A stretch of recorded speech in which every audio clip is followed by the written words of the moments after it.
नमस्कार, आप देख रहे हैं न्यूज़ फॉर नेशन और मैं स्वाति पांडे आपके साथ। बिहार के बक्सर में किसानों के ऊपर बक्सर पुलिस की बर्बरतापूर्वक हुई लाठीचार्ज के बाद आज जाकर जिला की जो प्रशासन है वो जागी है। इस पूरे मामले पर जिले की प्रशासन ने अपना चुप्पी तोड़ा है। प्रशासन का कहना है कि आप अफवाहों पर ध्यान ना दें, हम वहाँ के किसानों को नई दर पर ही उनके मुआवजे का भुगतान कर रहे हैं। इतना ही नहीं, आपको बताएं कि इस पूरे मुआवजे का जो गणित है वो भी जिले की प्रशासन ने जो है साफ तौर पर बताया है। यानी देर रात बक्सर में आपको बताएं कि रात करीब 12 बजे पुलिस प्रशासन अचानक किसानों के घर पर घुसती है और घुसकर महिलाओं समेत बच्चों को पीटती है, मारती है, किसानों को के ऊपर बर्बरतापूर्वक लाठीचार्ज करती है, जिसके बाद बिहार की राजनीति गर्मा जाती है। बिहार में जो भाजपा है यानी विपक्ष की भूमिका में जो बैठी भाजपा है वो लगातार मुख्यमंत्री नीतीश कुमार पर हमलावर होती है। इतना ही नहीं, ये तक कह देती है कि बिहार में जनता का राज नहीं बल्कि लाठी वाली सरकार है। बिहार में नीतीश कुमार की सुशासन की सरकार नहीं बल्कि लाठीचार्ज वाली सरकार है। जहां जब युवा नौकरी मांगते हैं तो लाठीचार्ज की जाती है, जब किसान अपना मुआवजा मांगते हैं तो लाठीचार्ज की जाती है।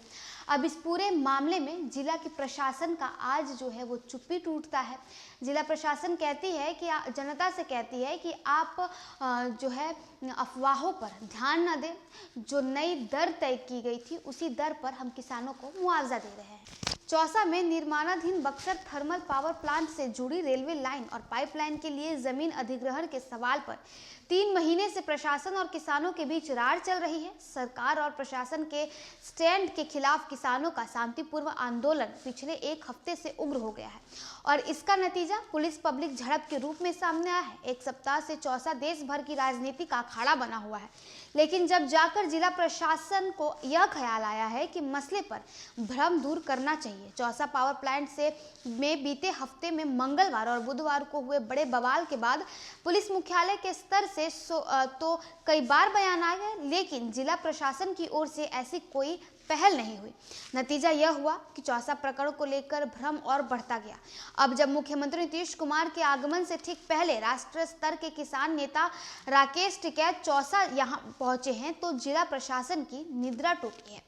इतना ही नहीं, आपको पता है जिला प्रशासन की ओर से सोमवार को बताया जाता है कि विगत कुछ दिनों में चौसा थर्मल पावर प्लांट से संबंधित रेल कॉरिडोर पर वाटर पाइपलाइन हेतु भू अर्जन मुआवजे को लेकर कुछ लोगों द्वारा भ्रम फैलाया जा रहा है। इन योजनाओं के लिए भू अर्जन में मुआवजा राशि वर्ष 2014, 2013 और 2014 की खरीद बिक्री दर से देने की बात पूरी तरह से अफवाह है। प्रशासन के मुताबिक सरकार के प्रावधानों के मुखातिब नवीनतम दर से ही मुआवजे की गणना की गई है। इतना ही नहीं, बिहार भू अर्जन अधिनियम 2013 के तहत दर निर्धारण कमेटी द्वारा अधिसूचना की तिथि यानी तारीख से 3 वर्ष पूर्व की तिथि के दौरान निबंधन कार्यालय में उपलब्ध मौजावार उक्त अवधि के खरीद बिक्री के आंकड़ों के आधार पर की गई है। प्रशासन के अनुसार वाटर कॉरिडोर में भूमि मुआवजे की राशि की गणना 25 मार्च 2017 से 24 सितंबर 2020 तक की तिथि के बीच में निबंधन कार्यालय में उपलब्ध मौजावार खरीद बिक्री के आंकड़ों के आधार पर की गई। वहीं रेलवे लाइन के लिए मुआवजे का निर्धारण 11 अप्रैल 2018 से 10 अप्रैल 2021 के बीच के आंकड़ों के आधार पर किया गया है। बिहार भू अर्जन अधिनियम के आलोक में मुआवजे के लिए दर निर्धारण में खरीद बिक्री के आंकड़े में से उच्चतर 50% को शामिल किया गया है। इन उच्चतर 50% खरीद बिक्री के आंकड़ों का औसत मूल्य दर का निर्धारण किया गया है। इस दर को 2 से गुणा करते हुए अतिरिक्त 100% सेल्सियम राशि जोड़कर मुआवजा दिया जाएगा। आपको बताएं, चौसा और आसपास पावर प्लांट का निर्माण शुरू होने के बाद जमीन का रेट बेतहाशा बढ़ गया है। सरकारी स्तर पर निर्धारित सर्कल रेट और बाजार दर में काफी अंतर है। ऐसा इसलिए भी है कि जमीन खरीदने बेचने वाले सही रेट का जिक्र नहीं करते हैं। जमीन की खरीद बिक्री में अधिकतर सौदे का सही रेट छिपा लिया जाता है, जबकि जमीन अधिग्रहण में मुआवजा इसी के आधार पर तय होता है। तो देखिए, बीते मंगलवार को ये पूरी घटना होती है। देर रात 12 बजे बक्सर प्रशासन जो है, बक्सर की जो पुलिस है वो किसानों के घर में घुस जाती है, बर्बरतापूर्वक लाठीचार्ज करती है, जिसके बाद बिहार की राजनीति तो गर्मा ही जाती है।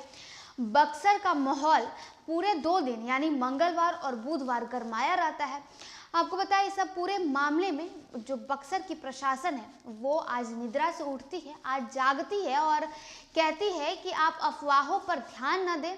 हम नई दर जो तय किए गए हैं हम उस पर ही किसानों को मुआवजा देंगे, और जो पूरी गणित है यानी मुआवजे को लेकर क्या गणित है ये भी वहाँ की प्रशासन यानी बक्सर की प्रशासन लोगों को बताती है।